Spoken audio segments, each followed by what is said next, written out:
The manor had stood for more than a century, its walls built from pale stone that looked clean from a distance but carried stains when viewed up close, stains that rainwater never washed away. Travelers passing along the wooded road saw its tall windows and symmetrical gardens, and spoke of noble wealth and quiet grace. They did not know that behind the symmetry was a locked wing, sealed with iron hinges that had never been replaced, though the rest of the house was constantly repaired. The people of the nearby village whispered about that wing but never dared to ask what it contained. Their children were warned to never glance at its upper windows, because on rare nights faint shadows could be seen pressing against the glass as though something inside was begging to come out. The house belonged to the Ashcroft line, a family respected for their service to the crown and feared for their silence. They appeared at church in black attire, heads bowed, speaking kindly to neighbors. They gave coin to the poor and provided food in times of famine. Yet there was a pattern few noticed until it became impossible to ignore. Orphans seemed to arrive at their gates and never be seen again. Some were said to be given work inside the manor. Others supposedly sent to relatives in far cities, but none were ever accounted for. When questioned, Lady Eleanor Ashcroft, the last heir of the family, would smile softly and speak of her devotion to children, her desire to guide them from darkness into discipline. No villager wanted to believe anything worse, because to believe it meant acknowledging that their benefactor's kindness had always been camouflage. The locked wing was older than the rest of the estate. Records showed that it had been built before the manor was expanded, and its floor plan was never shared with architects who later worked on the house. Some laborers claimed they heard low groans from behind its walls during repairs, though no one believed them for long. What made the wing different was not just the locks on its doors, but the feel of it. Servants described a draft that came from beneath the door, a breath that seemed too steady and warm to be caused by air alone. It carried a faint smell of metal and damp stone, like a cellar where something had been left to rust with blood still on it. They called it the children's chamber in whispers, a name spoken more as a ward against bad dreams than as a description, but the name clung like rot and would not be shaken off. Inside that door, cruelty was not wild or uncontrolled. It was methodical, shaped over generations into a ritual that no one outside could imagine. Each brick, each corridor had been designed for silence. The walls were layered with thick plaster to swallow sound. Floors were laid at slight angles so that fluids ran toward hidden drains. Iron hooks were fixed into beams not at random but at precise intervals, their spacing calculated to support bodies as if they were specimens, suspended for study. What occurred within was not rage but ritual, not punishment but process. The family who built it had believed that knowledge could only be reached through suffering, that innocence had to be broken down like raw material before it could be refined into truth. Eleanor inherited not only the chamber but also its philosophy, accepting its horrors not as choice but as duty. On storm-heavy nights when the rest of the manor trembled with wind, the chamber grew alive. Flickering candlelight traced patterns across the damp stone, illuminating rows of instruments that looked both simple and obscene. There were chairs carved to force spines into unnatural arches, cages that shrank in size as days passed, tables with channels that guided blood like streams into jars for collection. The purpose was not only death but observation, each act recorded in leather-bound books written in careful, almost loving script. The Ashcrofts called this record a garden of silence, where children's cries were harvested and pressed into symbols like flowers preserved between pages. To Eleanor, the children were not victims but blossoms cut down so their essence could be captured forever. Yet the villagers who passed the manor saw none of this. They saw bright windows, polite servants, and an heir who spoke with the gentleness of a saint. They did not hear the muffled gasps beneath the floors or the way the locked wing pulsed faintly. as if the house itself had a second heart that beat only in the presence of suffering. They carried on with their lives, comforted by the illusion that the door was merely part of old architecture, that some rooms were meant to stay sealed forever. But the truth was that the door was never fully closed. It waited, pressing its weight into memory, demanding to be opened.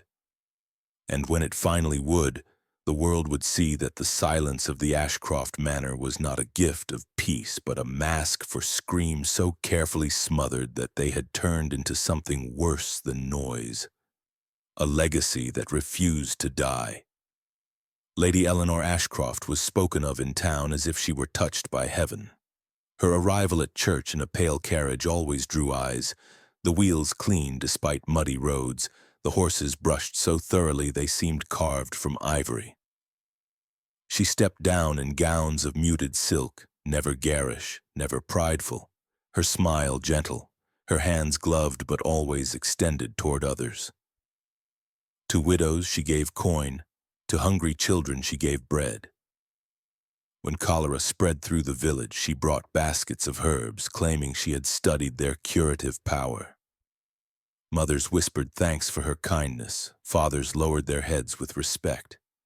Few dared to question the wealth that flowed so steadily into her displays of generosity, for her reputation was beyond doubt.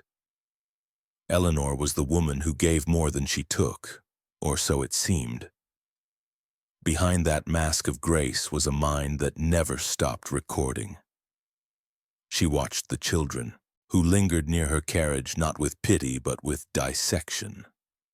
Their coughs, their limps, the way their fingers trembled when reaching for bread. These details were noted in silence, etched into her private ledger of observation. She did not see children but cases. Each weakness was an opening, each reaction a test.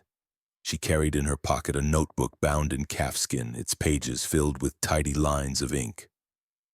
Villagers believed the book held prayers or household accounts, but it contained tables of pain. How long a child could kneel before collapsing, how much weight could be carried before joints failed, how many days without food before speech broke down into delirium. For Eleanor, every moment of kindness was also an experiment, a way to gather data under the disguise of mercy.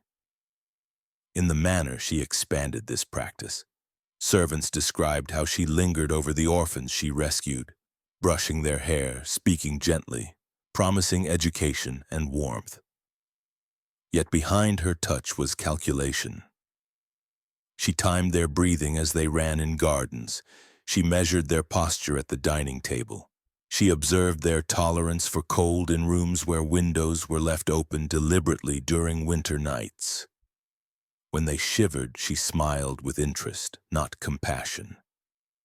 Every reaction was catalogued, every tear weighed against its cause. To the children, she appeared like a mother figure.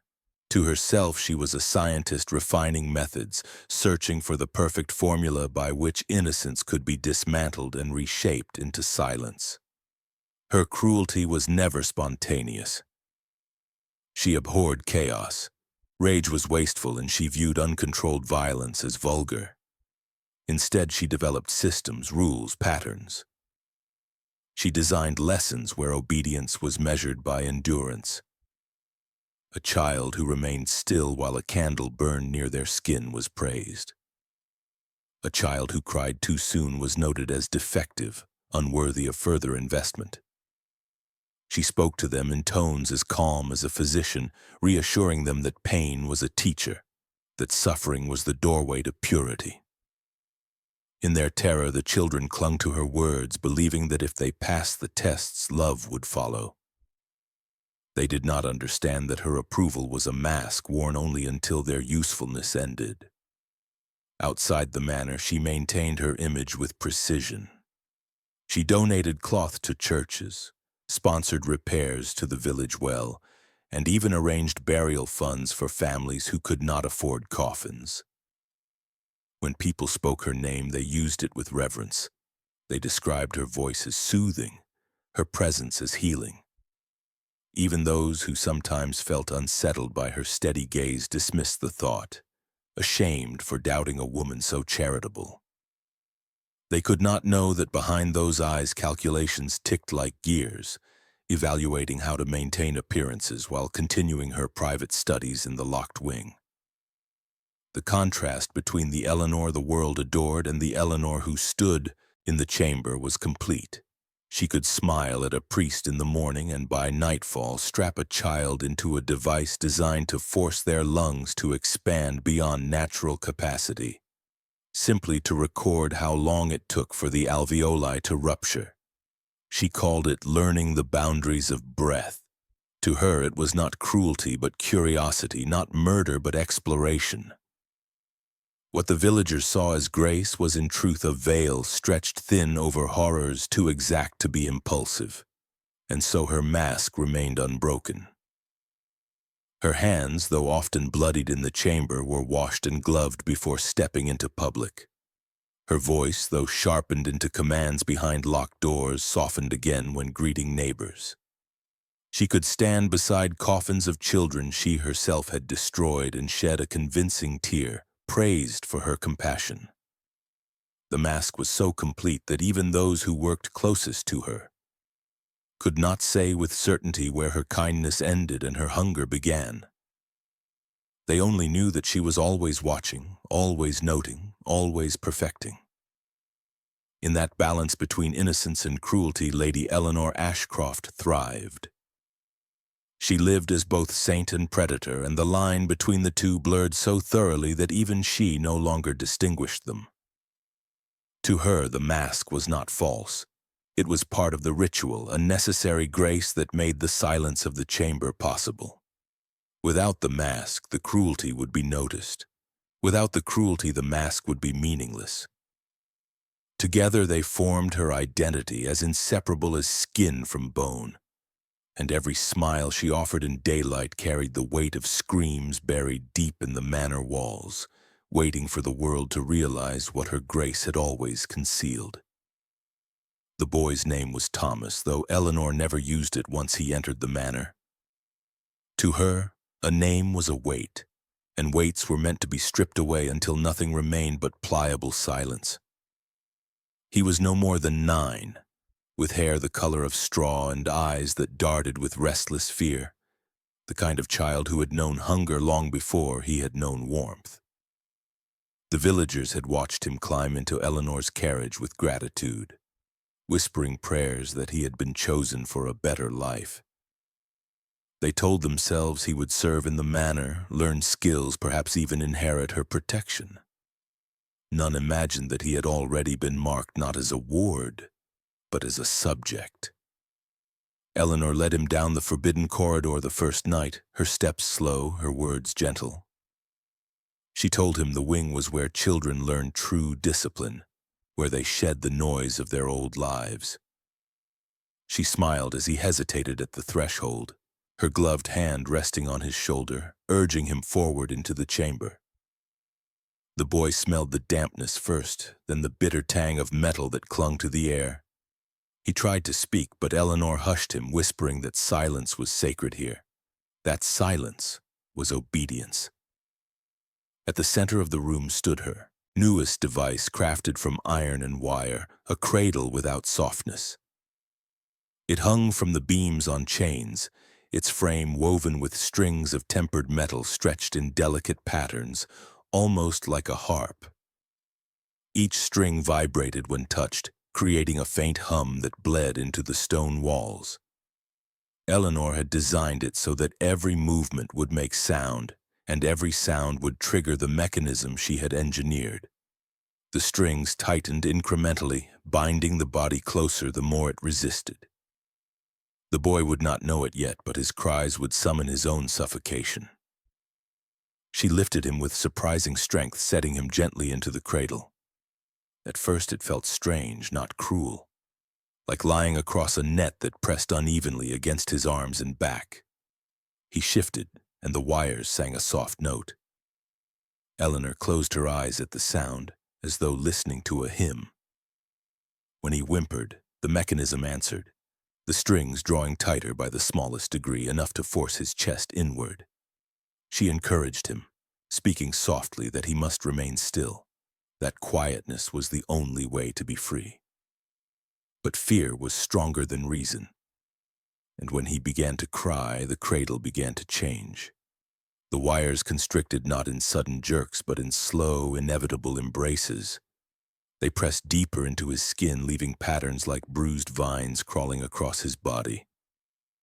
Each sob was answered by a tightening hum, each gasp rewarded with sharper pressure against his ribs. His small frame struggled to draw breath, yet every effort produced more sound, and more sound meant more constriction. It was a perfect cycle, designed with the logic of cruelty disguised as science. Eleanor leaned close, recording his reactions in her ledger, noting the intervals between cries, the volume of sound, the point at which terror shifted into despair. She wrote with precision, her hand steady even as his voice cracked under the weight of panic. The boy's cries grew thin, breaking into ragged whispers. Blood began to bead where the strings bit into tender flesh, dark drops sliding down to the floor in silent rhythm. Eleanor regarded them not with disgust but with satisfaction, for to her the stains were evidence of progress. She murmured encouragement, reminding him that the path to peace was found in silence, that the sooner he ceased to cry, the sooner the device would loosen its grip. But a child cannot reason with pain, and so he struggled until exhaustion forced him into stillness. Only then did the strings hold steady, the cradle swaying slightly with the weight of his trembling. In that silence, Eleanor felt triumph. She believed she had proven her theory, that obedience could be drawn from suffering, that silence could be cultivated like a crop. She touched the boy's forehead with a tender hand, though to him the touch was nothing but cold reassurance. She whispered that he had offered himself to something greater, that his body had become part of a ritual older than he could imagine. He no longer cried, and in his silence she saw victory. She released him at last, not to comfort him but to observe how his body collapsed onto the floor, lungs wheezing, eyes glassy with shock. This was the first offering, the moment Eleanor's cruelty became anchored to ritual. She had transformed pain into a system, suffering into a process she could replicate. The boy was not dead, not yet. But he had been broken into silence, and that was enough. She closed her ledger with satisfaction, marking the experiment as successful. For her, this was not the end, but the beginning. The chamber had found its first voice, and in that voice Eleanor discovered the key to her legacy. Eleanor believed silence was not only obedience, but also beauty. In her mind, suffering could be arranged like art, each body shaped into a living tableau that revealed hidden truths. The chamber became her canvas and the children her specimens. She began to call it her garden, not with irony but with conviction, for she saw in their fragile forms the chance to cultivate stillness as if it were a flowering plant. To her, death was not the end but the bloom that marked the moment of perfection. She ordered the walls lined with wooden panels covered in damp cloth. Into these she drove iron spikes, hooks, and clamps set at precise intervals. Children were pressed against the walls, their arms stretched like branches, their legs fixed as roots. Straps were tightened to force their spines into arches that mimicked vines clinging to stone. Each placement was deliberate, the body turned into an imitation of growth, as though she were training saplings. She kept the air heavy with incense so that every breath they struggled to take felt weighted with perfume. The sweetness masked the rot, but it also ensured that lungs fought harder for air, collapsing under the mix of smoke and pressure. Eleanor did not simply restrain them. She manipulated their limbs, dislocating shoulders so that arms could be spread unnaturally wide, binding fingers with wire and pressing them into pots of soil as if they were roots meant to take hold. When they clawed at the dirt, she poured water over their hands, telling them they were nourishing the ground. that their pain would make blossoms. She recorded how long they thrashed before fatigue forced them to sag against the restraints, their ribs grinding against spikes, their eyes rolling with exhaustion. She did not see torment. She saw a slow unfolding like petals forced open by cruel hands. The most disturbing of her designs was what she called the still beds. She dug shallow pits along the chamber floor, filling them with rich soil laced with crushed herbs. Children were laid inside, their torsos covered until only their faces remained visible. Heavy boards were placed across their chests to press the soil down gradually, each hour adding to the suffocation. The herbs filled their lungs with sweet fumes that dulled their panic but not their suffering. They gasped, inhaling both earth and incense until their breaths grew faint. Eleanor knelt beside them with a serene smile, brushing soil from their lips as though tending to delicate seedlings. She whispered that they were returning to the ground, that silence would make them bloom. Some lingered for days, their voices fading into weak murmurs. She kept them alive just long enough to observe the stages of collapse. First panic, then delirium, then surrender. She wrote each phase into her ledger, marking times with the precision of a physician. When the final breath came, she did not flinch. She treated the body as a preserved flower, arranging it carefully against the wall or within a frame of wood. The chamber filled with these displays. Limbs splayed like branches, torsos bent into arcs, faces half buried in soil yet frozen in expressions that mingled terror with stillness. To an unknowing eye, the room looked almost ceremonial, like a gallery of saints posed in devotion. To Eleanor, it was her garden of stillness, proof that silence could be cultivated as carefully as roses. She often wandered through this garden alone, tracing her fingers along stiffened limbs, inhaling the perfumed air heavy with decay masked by incense. She spoke to them softly, praising their endurance, telling them they had become part of something eternal. She convinced herself that they had transcended suffering, that she had lifted them from chaos into order.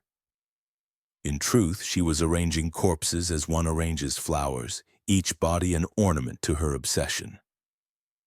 The servants who sometimes glimpsed the edges of her work were struck dumb by fear. They never saw enough to grasp the full horror, only fragments. A pale arm pressed into earth, a faint odor of rot beneath the sweetness. Muffled cries that faded too quickly. They told themselves it was discipline, punishment for disobedience, for what else could it be in the house of a woman so holy in the eyes of the world? To question Eleanor was to question the order of their lives, and so they looked away. But the garden grew. With each child, Eleanor refined her technique, learning how to position bodies so that death arrived neither too fast nor too slow. She sought balance, the point at which silence became permanent but the form remained intact, preserved as her living art. She told herself she was not killing but harvesting, not destroying but arranging. She believed her garden would speak long after her own voice fell silent, a testimony that beauty could be drawn from obedience, and that stillness was the highest form of grace. The chamber changed again when Eleanor turned her mind from gardens to music. She had grown restless with the quiet of her displays, with the stillness of her preserved blossoms.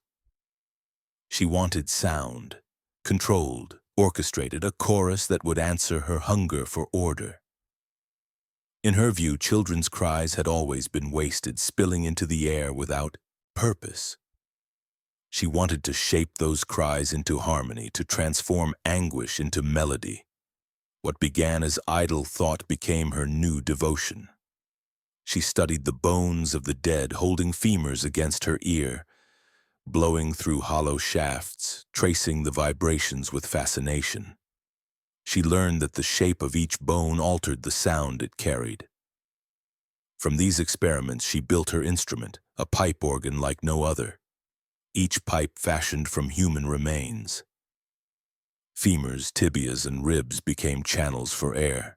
Their marrow hollowed, their ends fused with copper and wood to seal them into place. She arranged them in rows across a frame, tall and thin like a congregation of pale candles. When air passed through, they moaned with a depth that ordinary pipes could not produce. She called it her choir. But it was not enough for the organ to exist. It had to be played, and she would not let her own hands soil the purity of its voice. She demanded that the surviving children breathe into it. They were lined before the rows of bone pipes, each child forced to place their mouth against an opening. At her command, they inhaled and exhaled in unison, their ribs expanding painfully under her strict rhythm. The sound that rose was not music in the sense the world knew. It was a low, hollow wail, like wind through tombs. Yet Eleanor stood entranced, eyes closed, hands raised as though conducting a sacred hymn. The children endured until their lungs gave way. Breath became ragged, shallow, desperate. Still, she insisted they continue. If one faltered, she struck their chest with calculated force, bruising ribs until their cries became deeper, harsher notes in her symphony. She recorded the tones in her ledger, mapping which bones produced which sounds, noting how injury altered the pitch. She believed she was uncovering the hidden order of suffering, as if pain itself carried a language that could be translated into music. Days blurred into nights as she perfected her choir. Survivors were rotated, some collapsing after hours of forced exhalation.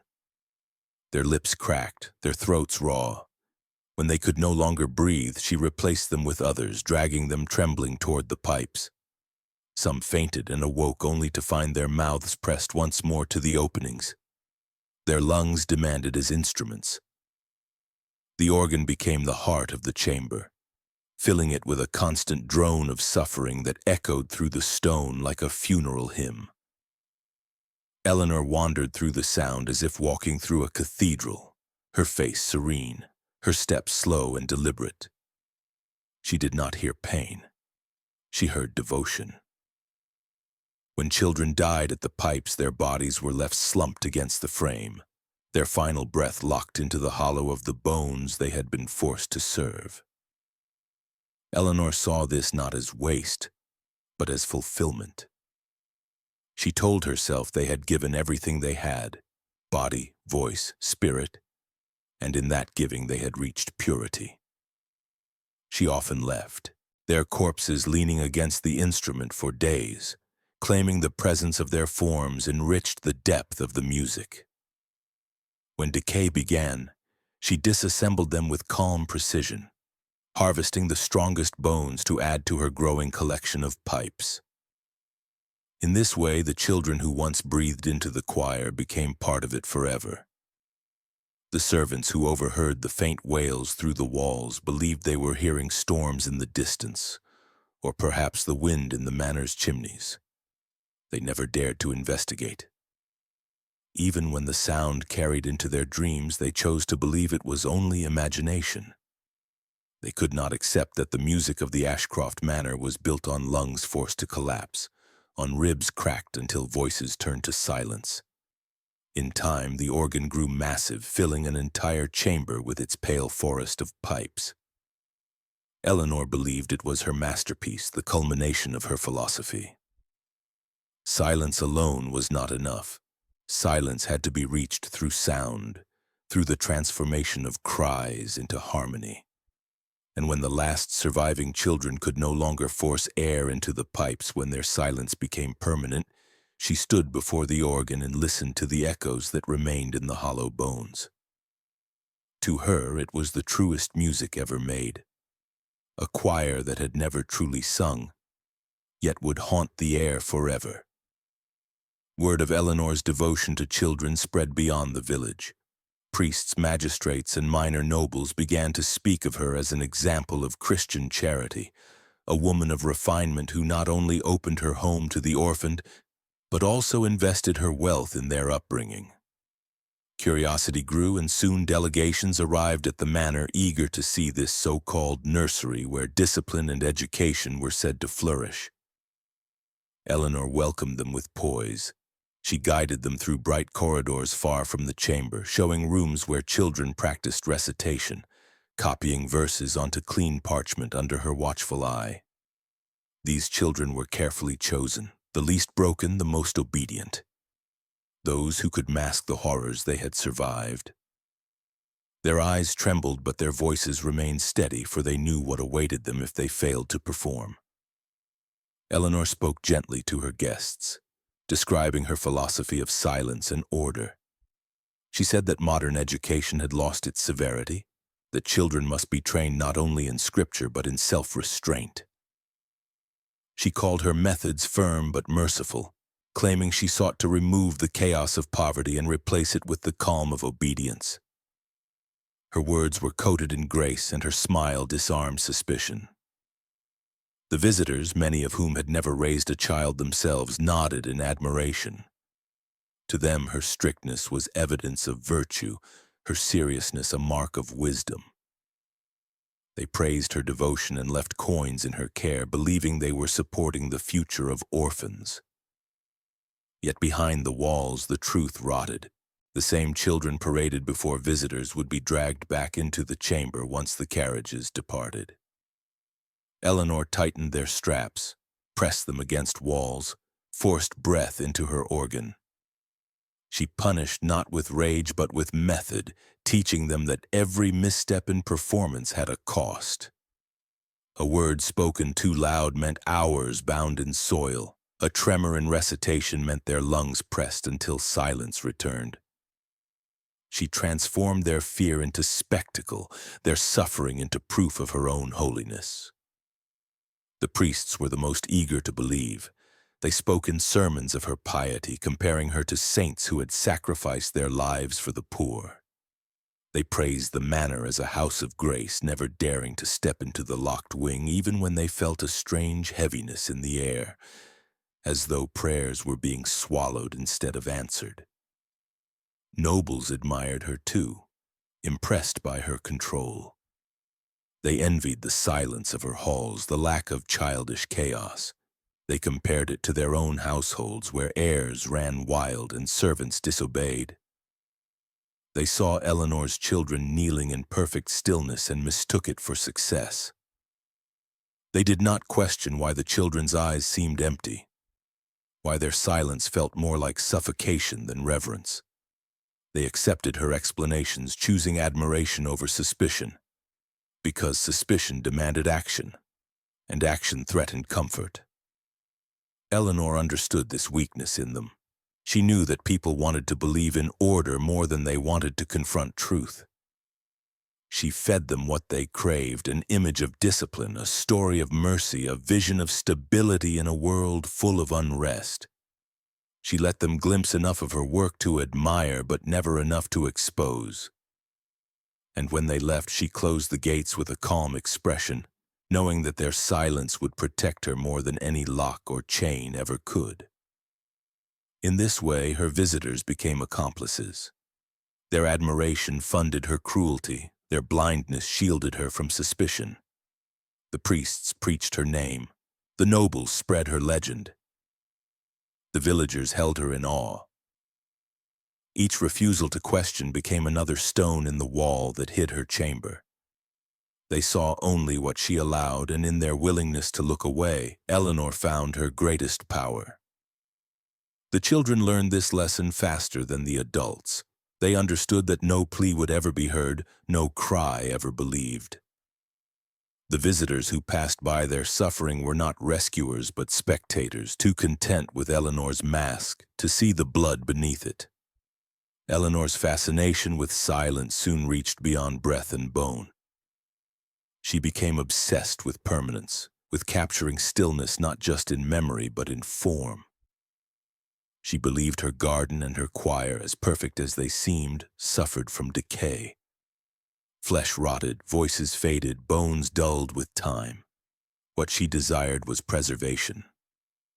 Bodies locked at the height of their suffering, suspended as eternal blossoms, never to wilt. She turned her mind to glass. In her private notes, she described glass as the purest vessel.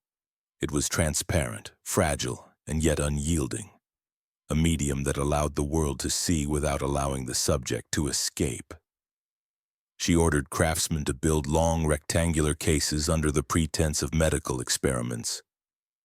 The coffins were seamless, fitted with copper edges and valves that allowed liquid to flow in but not out.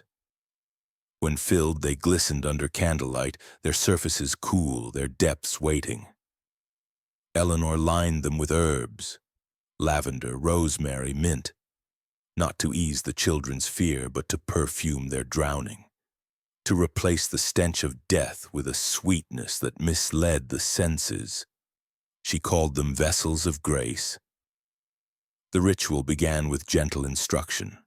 The chosen child was bathed, clothed in a white shift, and led to the coffin.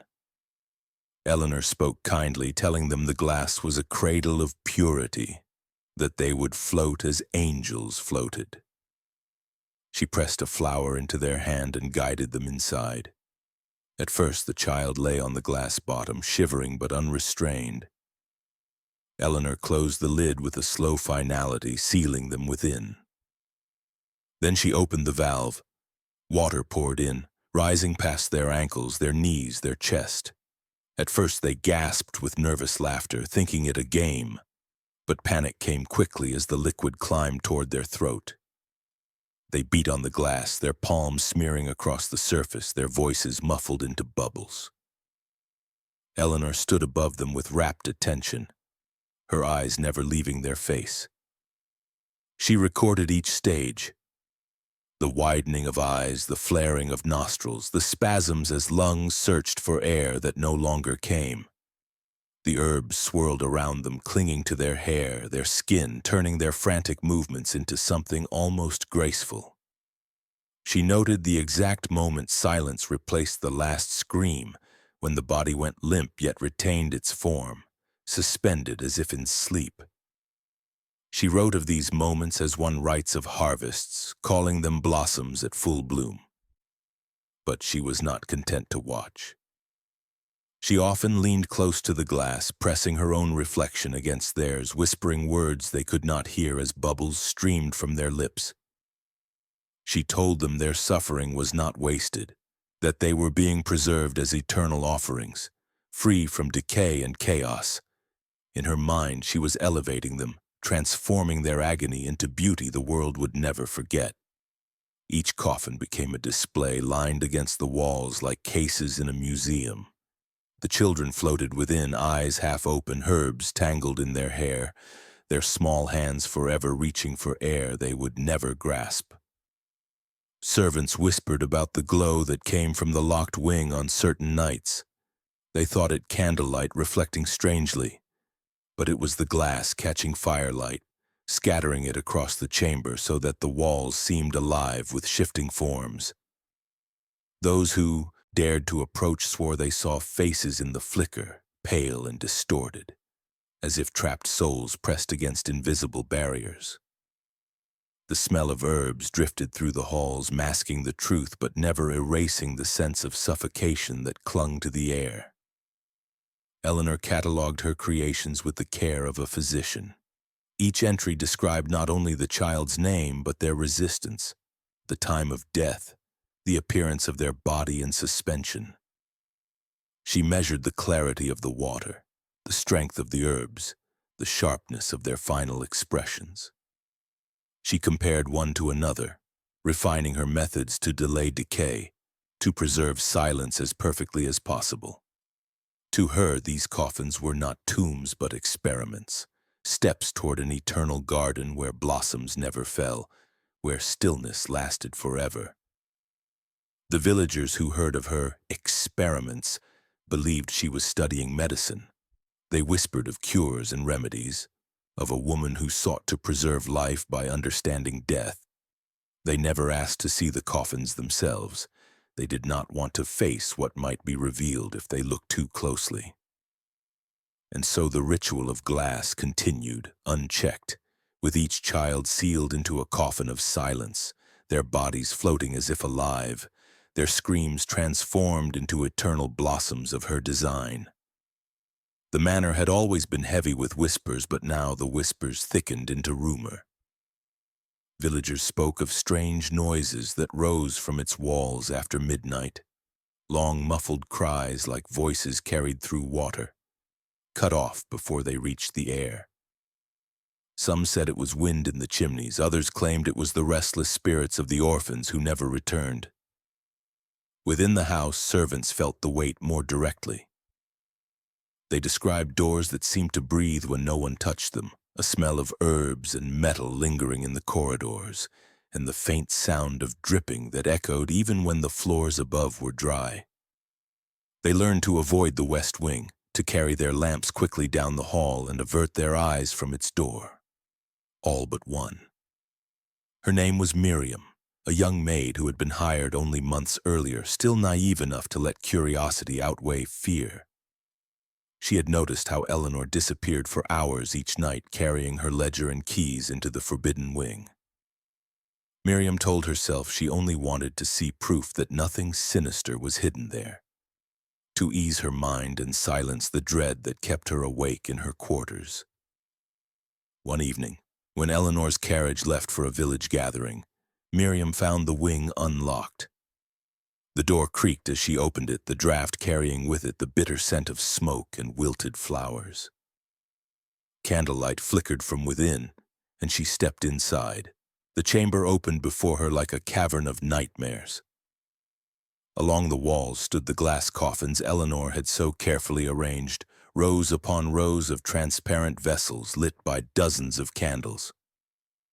The light bounced through, the water scattering across the stone and painting the room in a trembling glow. And inside each coffin floated a child. Their bodies were preserved in positions that mimicked play or prayer, but their faces betrayed the truth. Eyes stretched wide in terror, mouths twisted into silent screams, fingers clawing as if they still reached for escape. The herbs tangled in their hair gave the illusion of wreaths, but the suffocating horror behind the glass stripped away any innocence. Miriam froze, her breath shallow, her hands trembling as she realized these were not dolls or mannequins but bodies held in place as if the moment of death had been sealed forever. The air itself seemed to close in on her. She moved forward despite the bile rising in her throat, drawn toward the far wall where more displays waited. Their children were not floating but fixed against boards, their limbs bent and bound into shapes of reverence. Eleanor had carved symbols into their skin, delicate marks along the chest and arms, circles intersected with lines, a private language only she understood. Some bore cuts arranged like flowers blooming outward from the heart. Others carried patterns etched into their cheeks like grotesque masks. Miriam could not look away. Every body was a page in a book Eleanor had written in blood, a message meant for no one but herself. In the center of the chamber stood the bone organ. Its pale pipes rose toward the ceiling, its frame darkened with stains. Around it lay the remains of children too weak to stand at its mouthpieces, their ribs broken, their faces pressed into the floor as though begging for mercy. The silence of the room was suffocating, yet Miriam swore she heard an echo within the pipes, a low moan that seemed to hum when the candles flickered. She backed away, heart pounding, yet each step revealed another horror. Rows of restraints bolted into the stone, hooks dangling like fruit from beams, pits of soil still damp from earlier burials. It was not one chamber but a labyrinth of cruelty, every corner devoted to a different ritual. Miriam's body shook as she stumbled toward the door. She wanted to scream, but her voice caught in her throat, strangled by terror. She felt as though the preserved eyes of the children followed her, condemning her for daring to witness, demanding that she not look away. Her lamp shook in her hand, scattering shadows across the symbols carved into the walls, shapes that seemed to pulse with meaning she could not understand. She fled the wing without daring to close the door, convinced that to shut it would trap her inside with the silence forever. By the time Eleanor returned, the house was quiet again. The servants noticed Miriam pale and trembling, yet when they asked, she said nothing. She knew the truth could not be spoken aloud. The others would not believe her, or worse, they would believe and still choose silence. And so the chamber remained hidden, its door left ajar for only a moment before Eleanor sealed it once more. But rumors spread thicker now, whispers sharpened by fear because one among them had seen what was never meant to be seen. When the truth could no longer be smothered by whispers, the authorities came. Soldiers marched through the iron gates of the Ashcroft Manor, their boots heavy against the cobbled path, their faces grim with suspicion. Villagers crowded the road, clutching their children as if to shield them from the revelation they had long refused to face. The west wing was unsealed, the chamber forced open with axes. What they found inside broke the illusion at once. Glass coffins lined in candlelight, bodies preserved in death's last terror. The organ of bone rising pale against the shadows, the soil still damp with suffocation. Silence fell heavy, the kind that comes when no words can meet horror. Eleanor was taken from her chambers without struggle. She did not resist, nor did she cry. She walked with dignity, head lifted, her pale face calm as if she had expected this moment all along. The trial was swift in its beginning, but slow in its heart.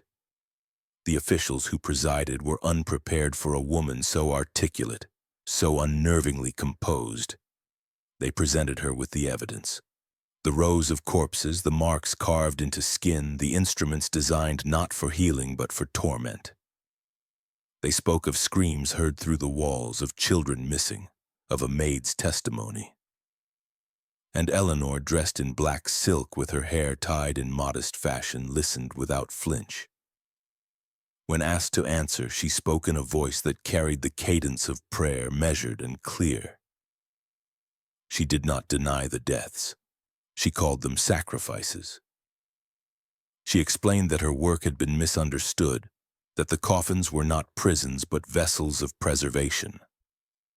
She claimed she was studying the threshold between life and death, learning how the soul departed the body. She told the court that every child who entered her chamber was elevated beyond the suffering of the world, transformed into silence eternal.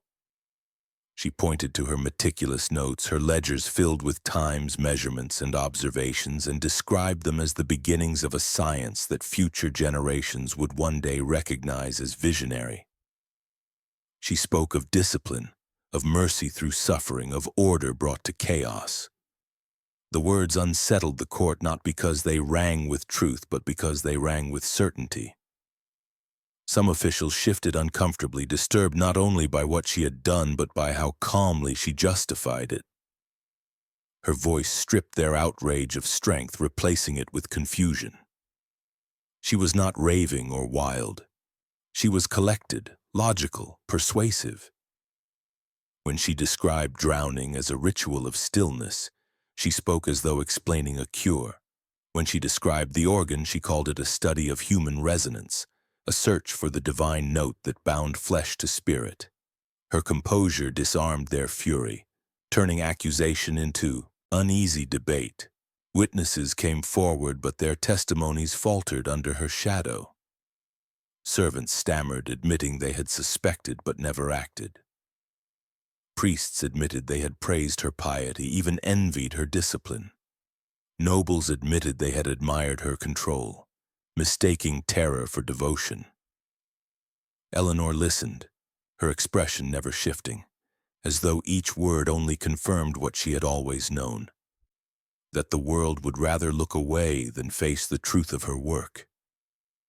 And when she spoke again, she reminded the court that they too had been complicit, that their silence had built the chamber just as surely as her hands. The trial stretched into weeks, each day filled with the clash of evidence against eloquence. The people outside demanded judgment, whispering of demons, of witchcraft, of madness. But within the courtroom, Eleanor bent truth into shape like a blade. She framed her crimes as misunderstood acts of knowledge, her cruelty as devotion to a higher order. She blurred the lines between sinner and visionary, saint and monster, until even those tasked with judgment hesitated. Was she insane or calculating? Was she evil or enlightened? The court could not decide, and their indecision became her shield. When the verdict was delayed, Eleanor stood serene. She told the officials she was unafraid of death, that she had already entered silence many times before. She smiled faintly, as if to suggest that even the gallows could not strip her of her order. It was not justice that held power in that room, but her calm precision, her terrifying charm. And so the trial of shadows dragged on, caught between horror and hesitation, while the woman who had built the children's chamber remained untouched by doubt, her voice still steady, her mask of grace unbroken. Eleanor had always believed her chamber was not merely a prison but a temple. Every child who entered it was, in her mind, an offering laid upon an altar. Yet she also knew the logic of ritual demanded symmetry. An altar was not complete until the one who built it had also placed herself upon it. As the whispers of judgment closed in, as soldiers circled her estate and neighbors finally dared to voice their suspicions, Eleanor decided the time had come. If silence was her creed, then she must enter it by her own design. The rib organ had long been her pride, a machine of pipes and bone that sang with suffering. It stood in the center of the chamber like a monument, its pale shafts stretching upward, its copper joints darkened with stains. For years she had demanded children breathe into it until their lungs collapsed. Now she would use it upon herself. The idea did not come as desperation but as revelation. She told herself that she had studied silence through others, but true mastery required self-offering. To leave the world in her own instrument was, in her eyes, the purest completion of her work. On the night before her arrest, she prepared the ritual with the calm, precision she had always shown. She dressed not in mourning black but in a white gown, the same she had forced upon her victims before their drownings. She lit candles around the organ, the flames trembling as if already anticipating what was to come. She placed her ledger on a nearby table, its pages open to a final blank space, as though expecting her own death to be the last entry. With careful hands, she adjusted the straps fixed to the frame, tightening the belts that would hold her ribs in place. She moved as though in prayer, her lips whispering words no one could hear, her eyes shining with an almost fevered devotion.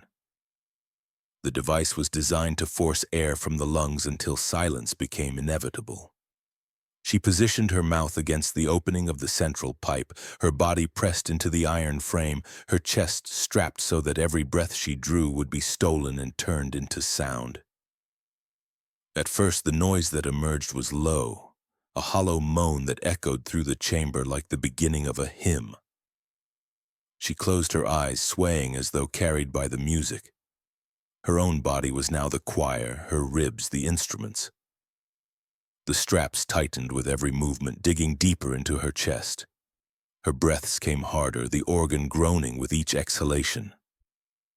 The sound rose into wails that reverberated through the stone, not the cries of children, but her own voice transformed into something unearthly. Her face flushed, her veins strained, yet she remained steady, refusing to pull away.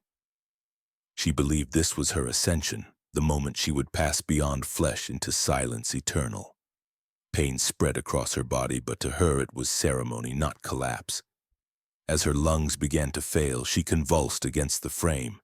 The pipes wailed louder, filling the chamber with a symphony of suffering.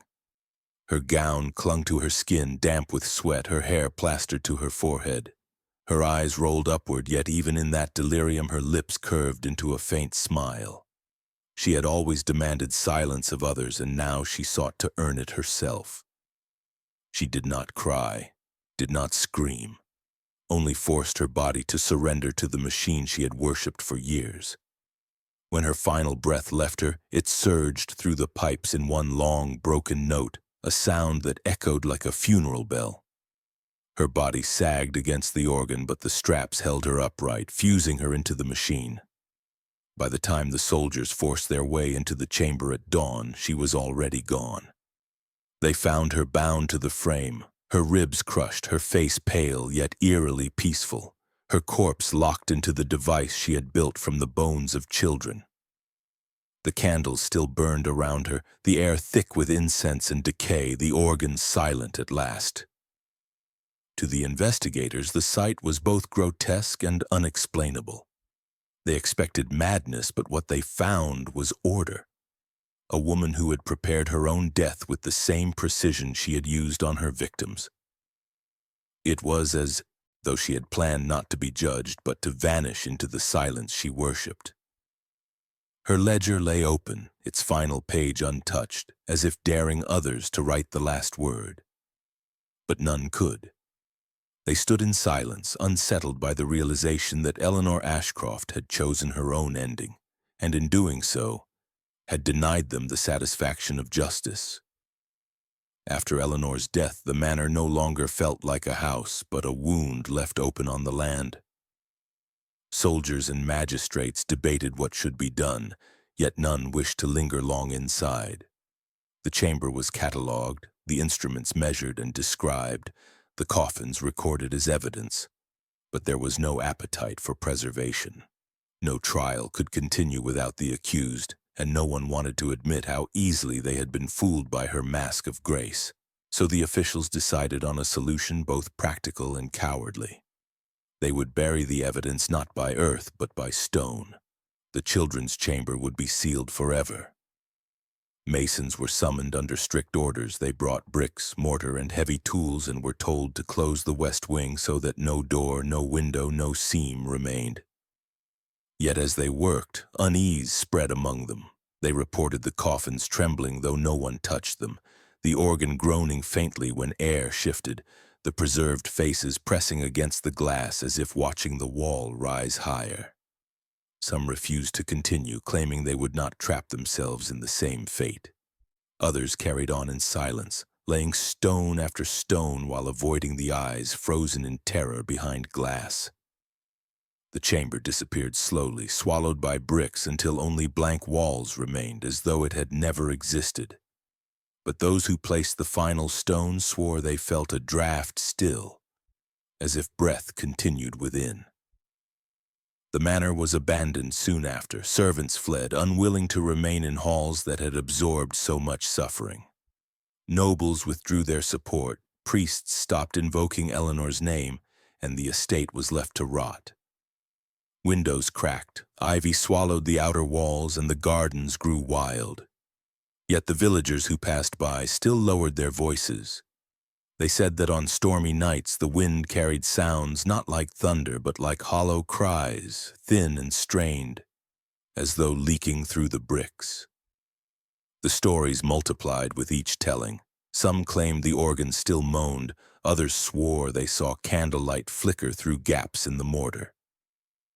Few dared approach, yet curiosity gnawed at them. Children dared each other to step closer, to press their ears against the cold stone to listen. Those who did came back pale, whispering of faint voices that begged without words. The manor became a mark of shame and fascination.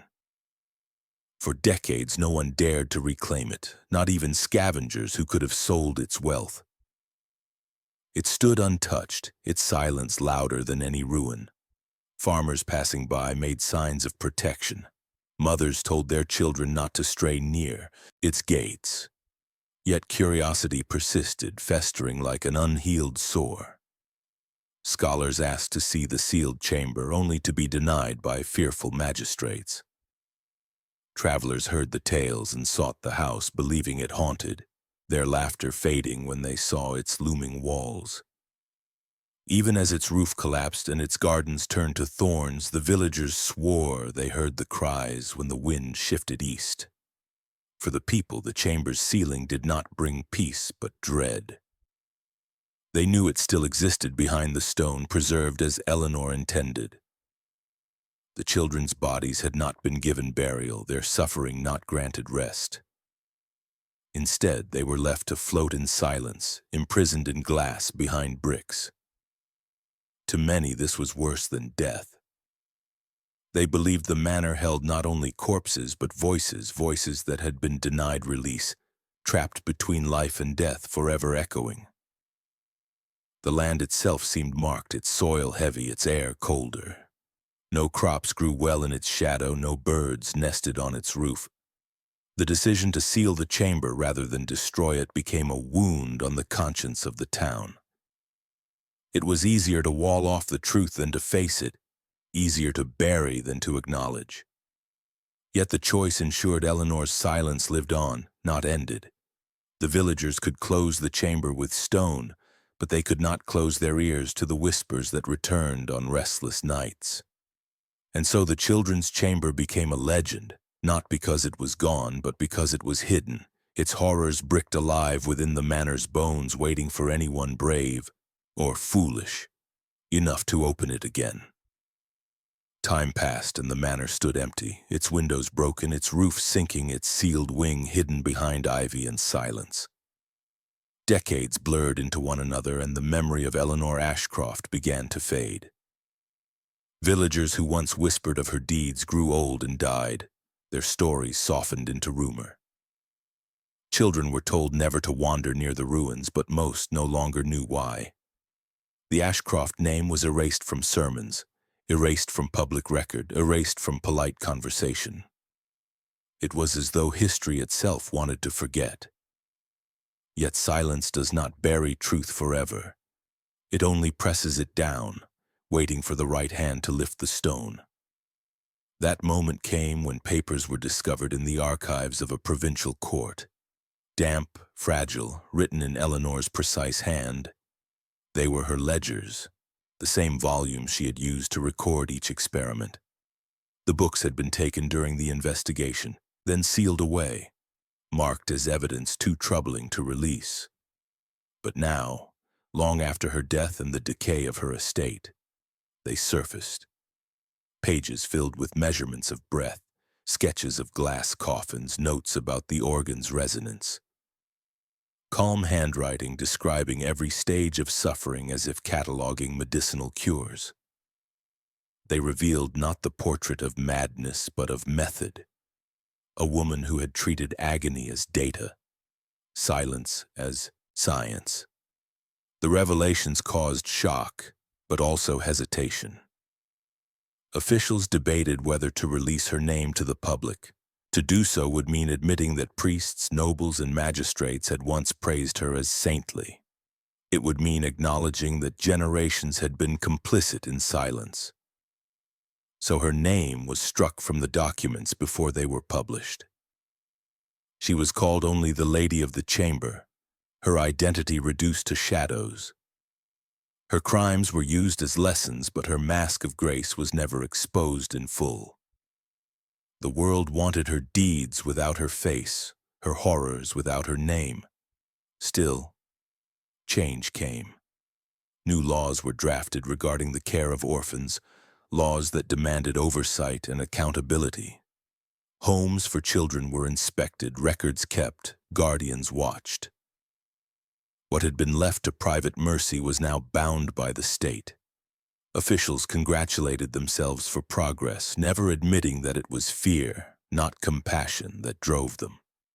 They wanted to ensure no other chamber could exist, not because they mourned the dead, but because they dreaded exposure of their own blindness. Memorial stones were raised in a quiet field outside the town. They bore no names, only the inscription, "For the children who were taken." No coffins were ever recovered from the sealed wing, no bodies removed from their glass prisons, no bones claimed from the organ. The villagers refused to unseal what had been bricked over, too afraid that opening it would release something worse than memory. So they buried empty boxes beneath the stones, hollow graves for children whose remains still floated behind walls. People wept at the memorial, laying flowers, yet none dared to demand the chamber be opened. They mourned shadows, not flesh. Meanwhile, Eleanor's instruments lay forgotten in storage, The investigators had removed some of her devices, the smaller machines that could be carried, the ledgers, the diagrams. They were placed in basements of government buildings, wrapped in cloth, labeled as exhibits for trials that never came. Years later, when archivists stumbled upon them, the tools were rusted, their leather straps stiff, their sharp edges dulled but still capable of cutting. Few could bring themselves to touch them. They were left to rot in crates, whispered about as cursed relics, too disturbing to display and too dangerous to destroy. In this way, Eleanor's legacy lived on, not through her name, but through the silence she had perfected. She had turned suffering into a method, and though she was erased, her influence lingered in laws written to guard against her shadow. The stones in the field became a place of pilgrimage for those who lost children, though they knew the graves beneath were empty. The ledgers remained in archives, their pages brittle but intact, waiting for eyes willing to read.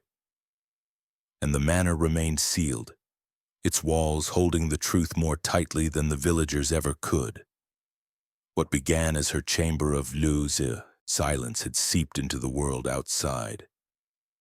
It taught society to hide what it could not bear, to bury not only the dead but also the shame of complicity. Eleanor's cruelty had ended in her death, but her silence had survived, shaping memory, shaping law, shaping the uneasy way people looked at kindness that seemed too perfect. And though her name was gone, the weight of her work remained, lingering like a presence that refused to fade, a legacy carved not in words, but in the hollow spaces where words had been silenced. The children's chamber was sealed, the manor left to collapse into ruin, yet its silence outlived stone. What Eleanor Ashcroft had built was more than a room. It was a lesson written in shadows, a truth too uncomfortable to be spoken aloud. Cruelty thrives best not in noise but in disguise. It hides beneath gestures of grace, beneath soft voices and charitable hands, beneath the faces of those society most wants to trust. That was Eleanor's gift and her protection. She knew that no one would look closely at the woman who gave bread to the hungry and coin to the poor. She knew that people fear suspicion more than they fear evil itself. And so she thrived not in secret but in plain sight, hidden by innocence that no one dared to question. The chamber revealed another truth, that silence protects evil more than violence ever could.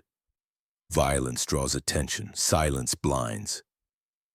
For years the villagers heard the muffled cries, smelled the herbs masking rot, and saw the children who entered the manor but never returned. Yet they said nothing. They told themselves they were mistaken, that Eleanor was merciful, that suffering was discipline.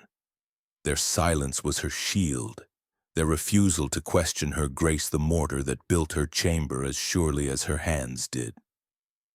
In the end, Eleanor was only one woman, but her power came from the hundreds who looked away. The story does not end with her death, nor with the sealing of her chamber. It lingers because the pattern she perfected has not vanished. History repeats itself in different rooms, in different shapes, with different names. There will always be places where the innocent are broken under the weight of discipline, always doors locked while neighbors convince themselves nothing is wrong. Evil does not need to shout. It waits, calm and patient, wrapped in normalcy, knowing that silence will protect it until it is too late. So the question remains unanswered and unsettling: how many other children's chambers exist today, hidden behind doors we choose not to open?